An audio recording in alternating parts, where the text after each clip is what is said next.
side of the pier with their feet, you know, over toward the river, fishing in the river. And the fish still wasn't biting, so I told Calvin, I said, well, you know, we might as well go home.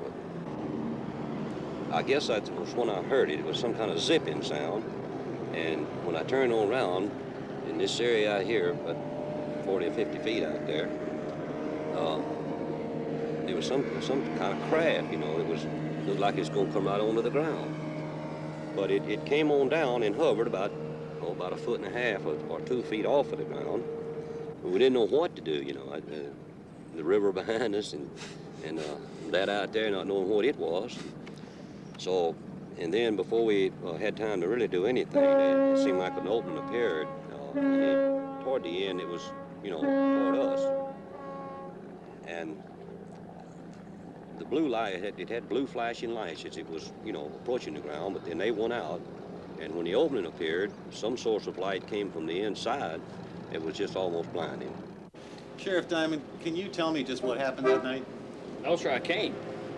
All I can tell you is there was 2 men came into the sheriff's department approximately 8:30 and 9 o'clock.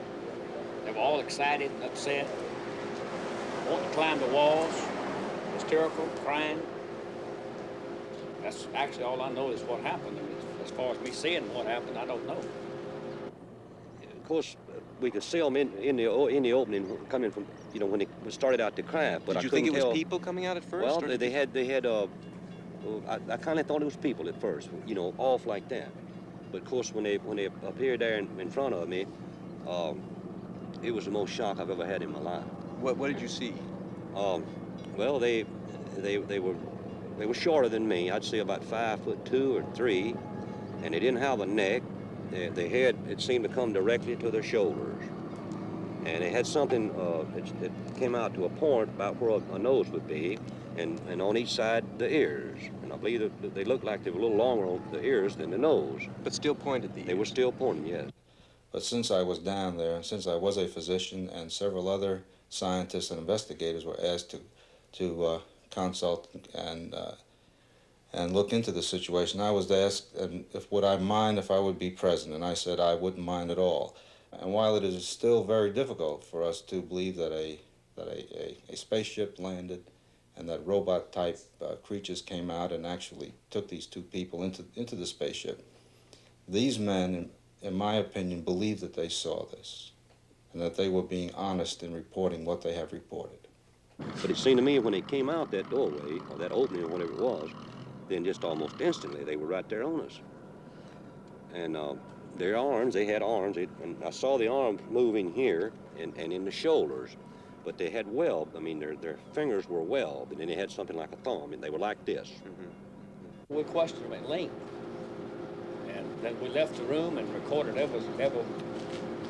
all the conversation they had, recorded between the 2 of them. And one of them kept wanting to pray. And he said, after all I went through on this earth, he said, why should I have to see something like this? Calvin Parker, I was questioning him, and at one time he wanted to climb the wall. That's how nervous and how shook up he was. They had me one on this arm like this, and on the other one, you know, they had my other arm like that. And I just seemed to lift up to the same height they were off the ground, and we just moved into the craft.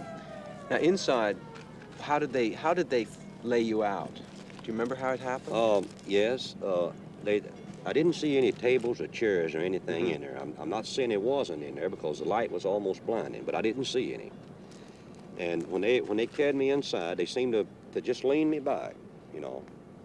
And this eye, well, I keep referring to it as an eye, and it moved up to in front of me about this close.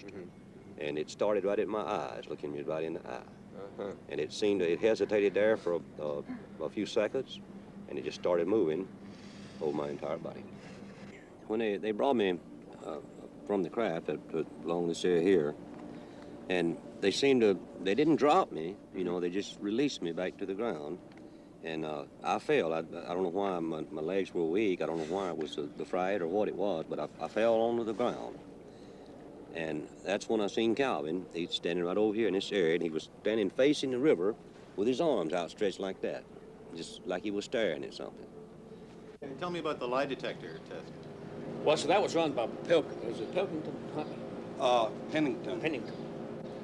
That they run this type of test about 6 times a day.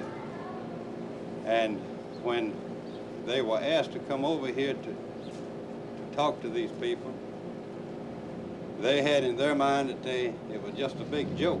And if I understand it correctly, they ran one test on Mr. Hickson. The machine showed that he was telling the truth. Then they run another one. And then the examiner, he began to wonder himself. So he ran the third test, and he believed just what Mr. Hickson had told him. Mr. Booth, tell me what happened that night in October. Well, I got up and had turned off the TV and come to the front door, which you can see right behind me. Just as usual, checking to see if it was locked. So I looked out the window at the top, and naturally I saw this object above the street light out there. So naturally it caught my eye where the lights was on it. Couldn't hear any racket or anything.